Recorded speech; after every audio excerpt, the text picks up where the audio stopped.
واقعہ یہ سنا کر اپنی بات کو ختم کرتا ہوں. میں نے یہ کہا تھا کہ 1 بجے تک مجھے فارغ کر، لیکن کیا بتائیں جلسے والوں کی بھی مجبوری ہے، آئے ہی نہیں لوگ. مجھے دارالعلوم دیوبند جانا ہے، وہاں کام کرنا ہے، خدمت انجام دینے کا کام رکا ہوا ہے، اس لیے میں جلدی بیٹھ گیا. محترم صاحب سے معذرت خواہ ہوں.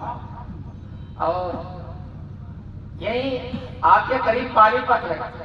پانی پت میں اس زمانے میں ہر گھر کا ہر بچہ آتا. اگر 10 بچے سب کے سب آتے، ماں بھی آتی، باپ بھی آتی. انگریزوں نے طے کیا تھا تو قرآن کو مٹا دینا ہے، قرآن کو جلا دینا ہے. چنانچہ پولیس والے، فوج والے گھروں میں چھاپا مارتے تھے، مسجدوں میں چھاپا مارتے تھے اور قرآن کو اکٹھا کرتے تھے. اور جب ڈھیر لگ جاتا تھا آگ لگا کے جلا دیتے تھے. تو پانی پت کے علاقے میں جو انگریز افسر قرآن جلانے کے لیے مسلط تھا، متعین تھا، ایک مسلمان نے اس کی دعوت دی. آ گیا دعوت میں. جب دعوت کھا چکا تو پوچھا کہ ہمارے یہاں دستور ہے کوئی معزز مہمان آتا ہے تو ہم اس کو اپنا قرآن سناتے ہیں، اس کا اعزاز کرتے ہیں، قرآن سناتے ہیں. تم قرآن سنو گے؟ تو انگریز اپنی ٹوٹی پھوٹی اردو میں کہتا جی سنے گا، ہم سنے گا. اب انہوں نے محلے کے چھوٹے بچوں کو اکٹھا کر دیا اور کہا یہ سب حافظ ہیں، جس سے چاہو سن لو. اب اس نے ایک چھوٹے سے بچے سے کہا، انگریز کو معلوم تھا کہ قرآن میں 30 پارے ہیں، اس نے کہا 30واں پارہ پڑھو. بڑے روگ سے کہا، اس بچے نے بسم اللہ کہہ فر 20واں پارہ پڑھنا شروع کر. پڑھتا جا رہا اور کہیں رک ہی نہیں رہا. اس انگریز کی حالت خراب ہو رہی ہے کہ میں ہی قرآن جلاتا ہوں، میرے حساب سے قرآن پڑھا جا رہا. چنانچہ روگ گاٹھنے کے لیے اس نے کہا، اپنا روگ جمانے کے لیے، کہ بیٹے تم غلط پڑھ رہے ہو.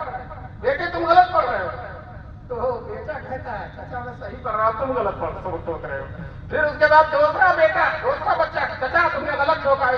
تیسرا کھڑا ہوا، چوتھا کھڑا ہوا، پانچواں 20 بچے بول پڑے چچا تم نے غلط ٹوکا ہے، صحیح پڑھ رہا ہے. چچا کی تو حالت خراب ہو گئی، اس کی حالت خراب. اس نے یہ کہا، اسی دن سے قرآن جلانے کا پلان ختم ہو گیا.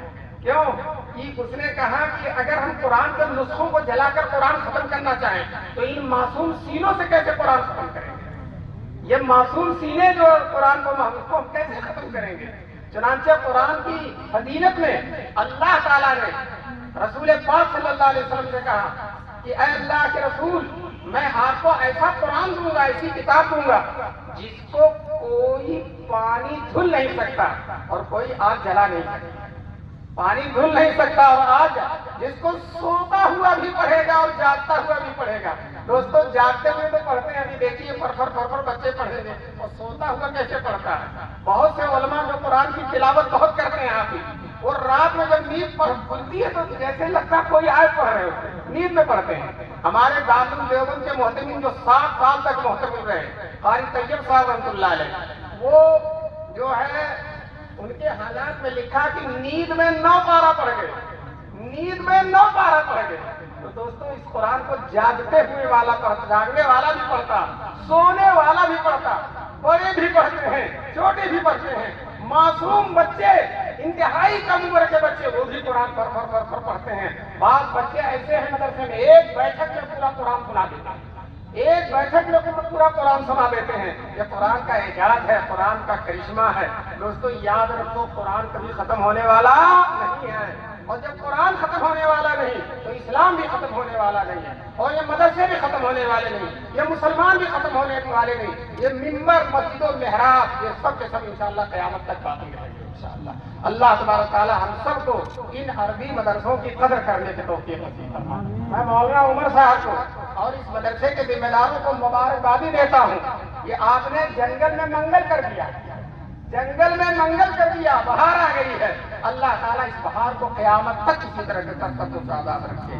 آج میرے پاس وقت کم ہے، اس لیے میں جلدی تقریر کر کے جا رہا ہوں. آئندہ کبھی انہوں نے ٹائم سے بلایا رات میں تو انشاءاللہ خوب لمبی تقریر کروں گا. جو اس وقت کم ہو گئی ہے اس کے بدلے اور کر دوں گا. اللہ تبارک تعالیٰ حضرات کے آنے کو قبول فرمائے. اب میں حضرات سے کہتا ہوں اپنا پروگرام جاری رکھیں، اور میں مدرسے والوں کو دل کی گہرائیوں سے مبارکبادی دیتا ہوں. اللہ نے آپ کو پر کرم فرمایا، یہ شاندار زمین، یہ کمرے 10 کمرے دے دیے. انشاءاللہ آپ دیکھیں گے کہ ہوگی، ہر طرف سے گھرا ہوا ہوگا اور شاندار عمارت ہوگی، مسجد بھی یہاں ہوگی اور انشاءاللہ قال اللہ تعالی رسول کی صداؤں سے یہ پوری جگہ گونجے گی۔ جن حضرات نے اس میں حصہ لیا ہے، اس زمین میں حصہ لیا، انشاءاللہ ثم انشاءاللہ جب تک قرآن پڑھا جائے گا، جب تک یہاں دین کی تعلیم ہوگی، وہ قبر میں رہیں گے، انشاءاللہ اس کا نور ان کی قبر میں پہنچتا رہے گا، اس کا ثواب پہنچتا رہے گا۔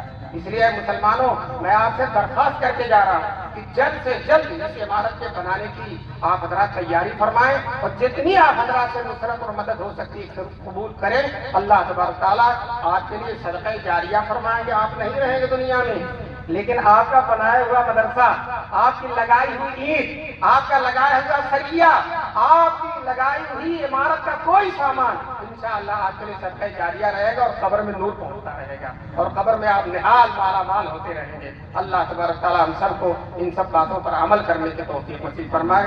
وآخر دعوانا الحمدللہ رب العالمین۔